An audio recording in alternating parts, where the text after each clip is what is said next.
Hey seniors, I have some new comic reviews and they're brought to you by my own comic book I self-publish, Red Knight. Issue 3 is out now and they're available to order. Just check out the information below. You can hit me at PayPal. Just hit send money and go to the blank and put brother-justin@hotmail.com, or the information to send to my P.O. box is below as well. So now with that out of the way, let's get to some comic reviews. And what do we got here? How about some Batman first? And there's this guy named Scott Snyder currently writing Batman, doing quite a good job with Greg Capullo. Now, as we left last issue, I didn't get a chance to review Batman 7, but I'll do a sum up. Batman escaped. The Court of Owls decided to go after him. And at the end, they threw open the windows and said, fly, my monkeys! Fly, my owl talon people! Go get them! So, they're after Batman, and they're after everybody. And the issue starts out with a pretty good fake-out. Snyder's been pretty good at the fake-out in the last...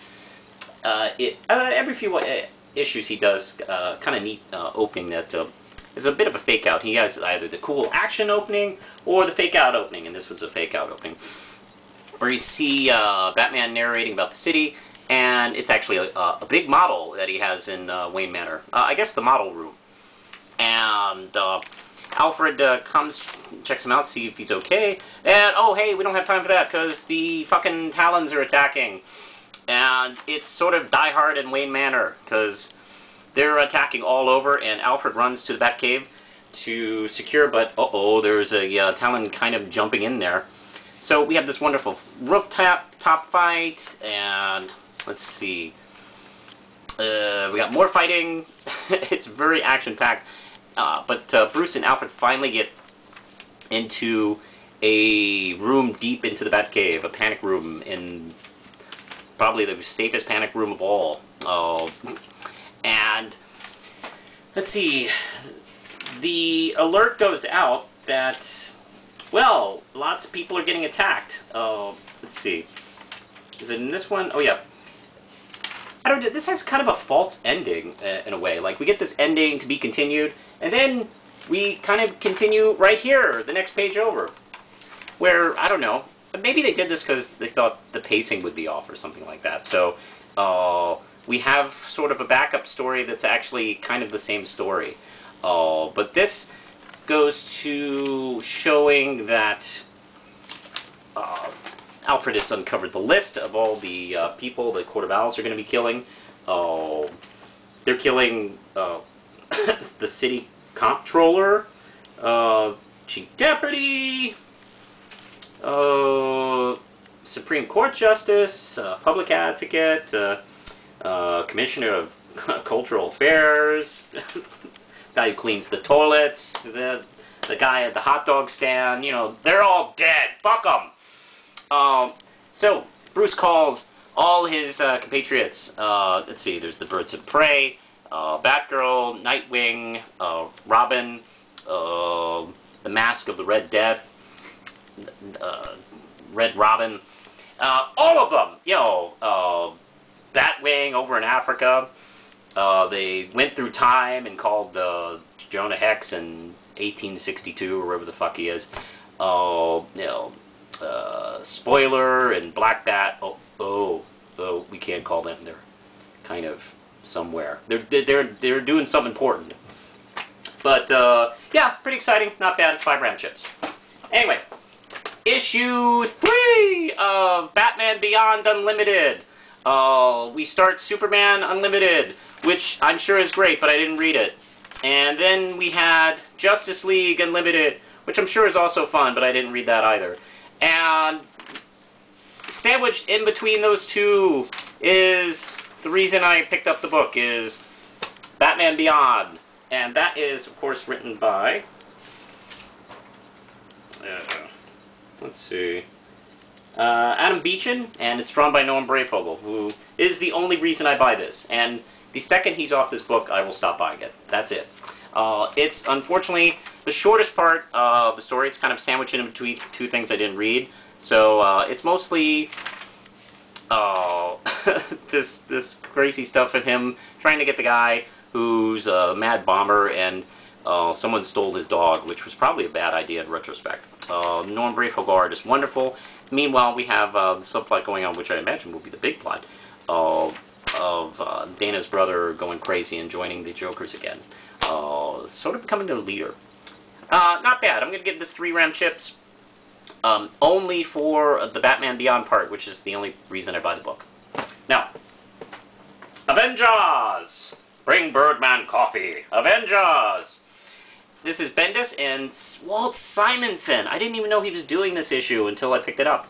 Oh, it's great. And it's nice seeing him on a mainstream book again, and nice seeing him do Thor. This is modern Thor, as drawn by Walt Simonson. And, man, also, it's cool seeing people smile. You can tell it's Walt Simonson. He doesn't always draw people grumpy all the time. Like Cap smiling in a scene, and Thor, and Hulk is smiling, and I love it. Oh, Steve is kind of down. Steve Rogers. Captain America's a little down because of all 100,000 messes they've been in recent days. And he feels like, man, really need a win. I really need something to feel good. So what they do is trash one of the remaining mega crime units that they've gotten wind of, where they hold up, and they promptly kick their asses, and very easily. There's some wonderful dialogue. Spider-Woman's very funny in her scene, and it's just spectacular. I love the Walt Simonson art. If you're not too familiar with him, or maybe just heard of him, pick this issue up. It's really nice. I'm gonna give it a 4 RAM chips, strong 4 RAM chips. And, hey, that Avengers thing is going on. Avengers Round 2?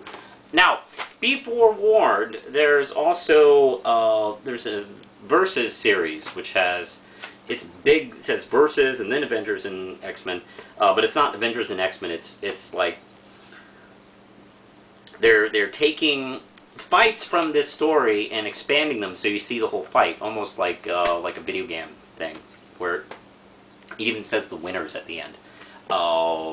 I don't know, it's kind of pointless. And there's also a hardcover that's out, and it says Avengers vs. X-Men. It has the cover on. It's like, well, that came out quick, but no, it's like all the issues in the past couple of years that have built up to it. So, oh, boy, they are going for it this time. They're really fucking selling this. Hold on.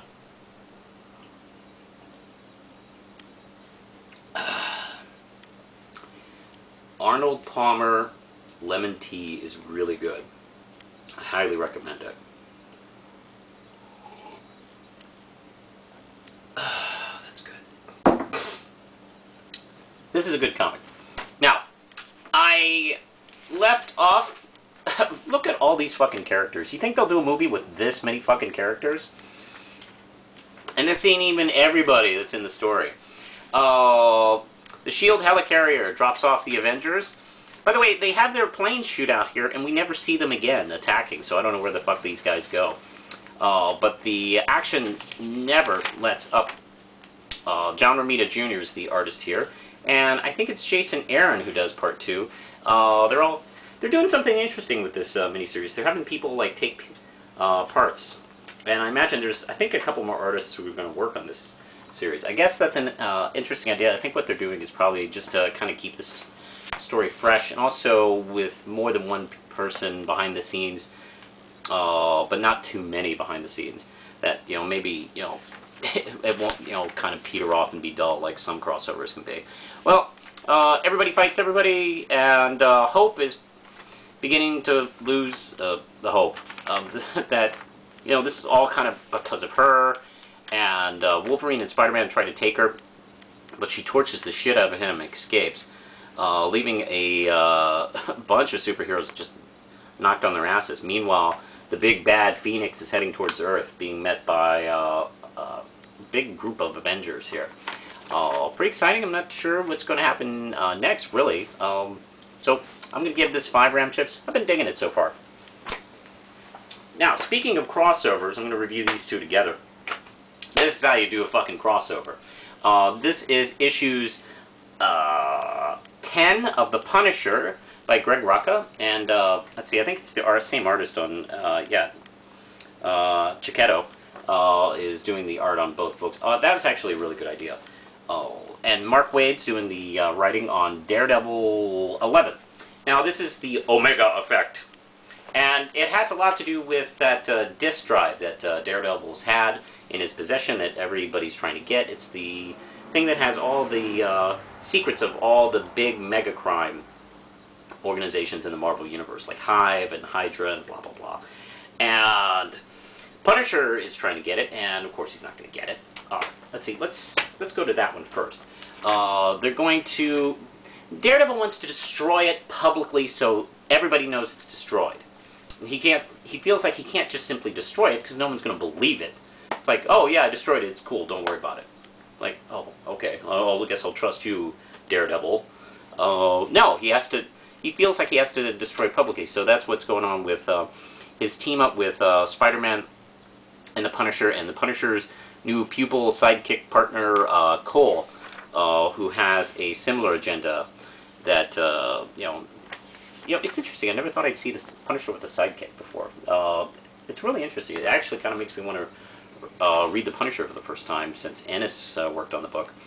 And I love this art. I think he's worked on Daredevil before, and I don't know, it's just, everything is just so lifelike and well animated, and you just get a just solid sense of this world that they're fighting in, and it's really wonderful. I really love this artist, and I'm very happy he did all 3 issues instead of just breaking up on maybe who was ever doing, Spider-Man, Punisher, and Daredevil, respectively. I think it was a good idea to have one artist on all of these, because it's just wonderful work. And at the end, somebody, Agent Cole, not Agent Cole, everybody's an agent these days, Cole shoots Daredevil in the back with a rubber bullet and takes the disc. So then we continue off until this issue where he chases her down.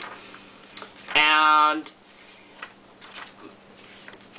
basically, this issue has a lot to do with Cole trying to decide if she's going to go the way of the Punisher and just kill for, revenge's sake. And Daredevil has a wonderful scene in here with her. And actually, I probably should have thought that was probably going to be the biggest part of this story. Is he has a wonderful exchange of dialogue with her before a whole action gets going, where he tells her that revenge isn't justice. Please don't follow his path. I know, I've been there. And she says, Alice, I took my husband's name, and then walks away. It's like, oh man, that's a good exchange of dialogue. Really well done. And then we carry that. Actually, I had no idea up until like the 3rd issue that was actually going to be the biggest part of the storyline. And unfortunately, with the plot, not much is resolved with the disc, actually. So, I did kind of think that was going to be the big to-do, but it ends up not. So, and he ends up with the disc again. So he's like, God damn, what the fuck am I going to do with this thing? Can't get rid of it. It's like Ashton Kutcher. He can't get rid of it. Why won't it leave? Outside of that little nitpick, that it didn't really resolve the ongoing problem. I love this storyline a lot. Very good. All 3 issues, 5 RAM chips. The one in Avengers, Spider-Man, Punisher, and Daredevil. Great storyline. I think that's it for now, so push the button, Lindsay.